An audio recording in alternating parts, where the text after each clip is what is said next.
UFO, aliens और aliens की दुनिया ये हमेशा से ही हमारा ध्यान खींचती आई है। इस रहस्यमय दुनिया के बारे में हम हमेशा से ही और जानना चाहते हैं और हमेशा हम लोग यही मानते आए हैं कि एलियंस हमारी धरती पर आउटर स्पेस यानी कि बाहरी दुनिया से यूएफओ के थ्रू आते रहे होंगे। लेकिन आईसीईआर एक ऐसी संस्था जो कि एलियंस की दुनिया और यूएफओ के ऊपर रिसर्च करती है, उसके वाइस प्रेसिडेंट का यह कहना है कि एलियंस कहीं आउटर स्पेस से नहीं आते बल्कि समंदर की गहराइयों से आते हैं। उनका तो यह भी कहना है कि समंदर की गहराइयों में एलियंस के बेस हो सकते हैं। ओह माय गॉड गाइस, सच्चाई क्या है ये तो हम नहीं जानते, लेकिन एलियंस के बारे में ये खबर हमारी जिज्ञासा को और बढ़ा देती है। गाइस, आपको ये खबर सुन के कैसा लगा चैट सेक्शन में जरूर लिखिएगा। हाल ही में न्यूजीलैंड के एक समुद्री तट फेयरवेल स्पिट पर 50 व्हेल जाकर फंस गई। वो तो किस्मत थी कि वहां पर व्हेल्स को बचाने के लिए बहुत से वॉलंटियर्स आ गए। सबसे पहले उन्होंने व्हेल्स को शांत किया, फिर उसके बाद अधिकतर व्हेल्स को समंदर में पहुंचा दिया। लेकिन अद्भुत नजारा तब देखने को मिला जब जान बच जाने के बाद 2 व्हेल्स गाना गाने लगी, और वो भी खुशी में। सुनिए गाइस, ऐसा अद्भुत नजारा आपने पहले कभी नहीं देखा होगा। इस नजारे को देखने के बाद आपको कैसा फील हुआ चैट सेक्शन में जरूर लिखिएगा। आजकल के बच्चे इतने स्मार्ट हो गए हैं कि पूछो मत। अब मैं ऐसा क्यों कह रहा हूं, जरा ध्यान से सुनिएगा। एक बार एक बच्चा टैक्सी में बैठ के बहुत सारी चॉकलेट खा रहा था, तो उसके बगल में बैठे एक बूढ़े आदमी ने उस बच्चे से कहा कि क्या तुम्हें पता है कि बहुत सारी चॉकलेट खाने से तुम्हारे दांत खराब हो सकते हैं। तो फिर उस बच्चे ने क्या कहा पता है? उस बच्चे ने कहा कि क्या आपको पता है कि मेरे दादाजी 132 साल तक जिए थे। तो उस बूढ़े आदमी ने कहा क्यों? क्योंकि वो चॉकलेट खाते थे। तो फिर उस बच्चे ने कहा कि नहीं, क्योंकि वो अपने काम से काम रखते थे। अब आप समझ ही गए होंगे। गाइस, क्या आपने भी ऐसे स्मार्ट किड्स अपने आसपास देखे हैं? चैट सेक्शन में जरूर लिखिएगा। पायरेट्स ऑफ कैरिबियन में जैक स्पैरो का किरदार निभाने वाले जॉनी डेप, जिनके दुनिया भर में करोड़ों चाहने वाले हैं, एक बार उनकी बेटी लिली रोज को किडनी फेलियर की वजह से हॉस्पिटलाइज होना पड़ा था।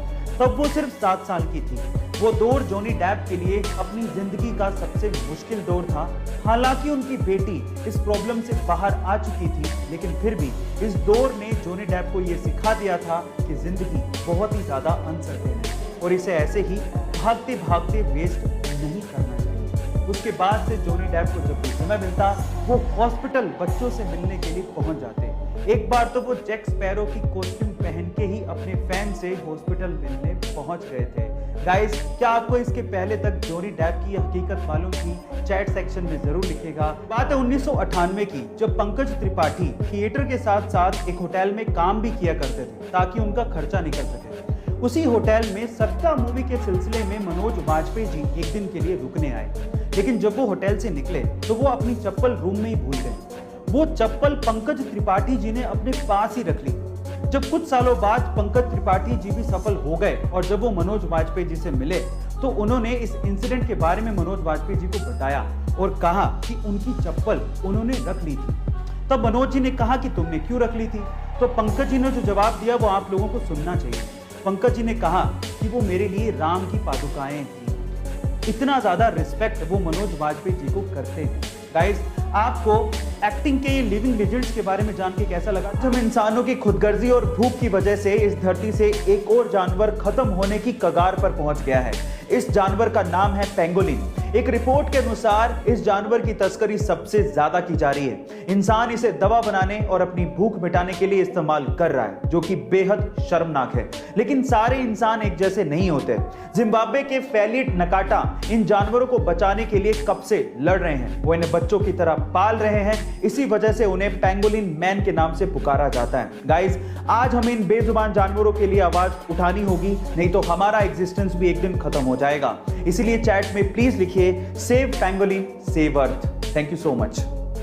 2006 से पहले इंटरनेट को यूज करने के लिए माइक्रोसॉफ्ट के इंटरनेट एक्सप्लोरर को इस्तेमाल किया जाता था और तब गूगल का search engine by default set होता था। लेकिन 18 अक्टूबर 2006 को माइक्रोसॉफ्ट ने गूगल को लगभग बर्बाद ही कर दिया था जब उसने गूगल सर्च इंजन को बाय डिफॉल्ट से हटाकर अपने सर्च इंजन बींग को यूज करना शुरू कर दिया था। तब गूगल को 300 मिलियन यूजर्स का नुकसान हुआ था। गाइस, अगर तब सुंदर पिचई गूगल में ना होते तो शायद आज गूगल का अस्तित्व खतरे में पड़ जाता, क्योंकि तब सुंदर पिचई की अगुवाई में गूगल ने अपना वेब ब्राउजर क्रोम 2008 में लॉन्च किया था, जो कि आज दुनिया का नंबर 1 वेब ब्राउजर